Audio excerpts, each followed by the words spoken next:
The INFJ prophet, fortune teller, can they see the future? Well, in a sense they can, but how do they do it? You go ahead and ask them. Say, hey, how did you know that? Don't just say, I don't know. I just knew. Well, think of this as an example, okay? You're walking down the sidewalk, okay, and a car starts driving past you, reckless, speeding past, weaving, and just looks reckless and out of control, and it went out of sight. Well, you'd probably think to yourself, they're going to crash. Yeah, and more than likely, you're right. Well, that's basically how the mind works in an INFJ in a much, much more complex manner, okay?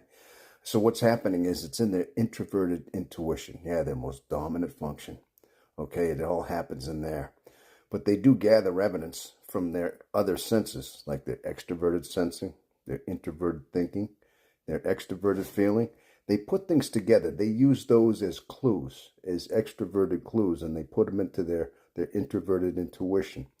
Now, that introverted intuition is just like an abstract kind of it's like a mind processing thing. It can't make a decision. It's erratic, but it is starting to put patterns together.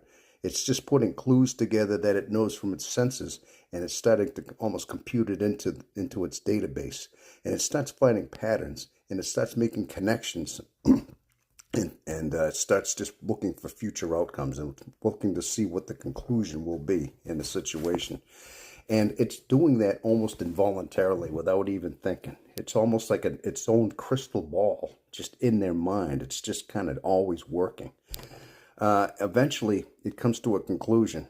Eventually, it takes enough time and it processed everything. And then the INFJ may say, whoa, I think this is going to happen. And they may think it in their mind. They may tell somebody, but for the most part, they just know what the outcome's going to be. And more than likely, they're right. Are they perfect about it? No. I mean, occasionally they don't get it perfect. There's times they misread things or they misjudge what happens and they don't get it right. But most of the time they do, and it really surprises them and everybody around them. And this is some of the reasons. I mean, it's just the introverted intuition is one of those vast, very complex, very abstract processing machine that's constantly working in their mind, whether they want to or not, and whether they think about it or not. It's almost involuntary. It's almost separate from their mind. It's not even a thought process. It's more like it's just its own entity in a sense. But it's constantly putting things together, and it's coming to results that are mostly accurate, almost scarily accurate. Well, anyway, people, just thought you'd like to know what's going on in their mind.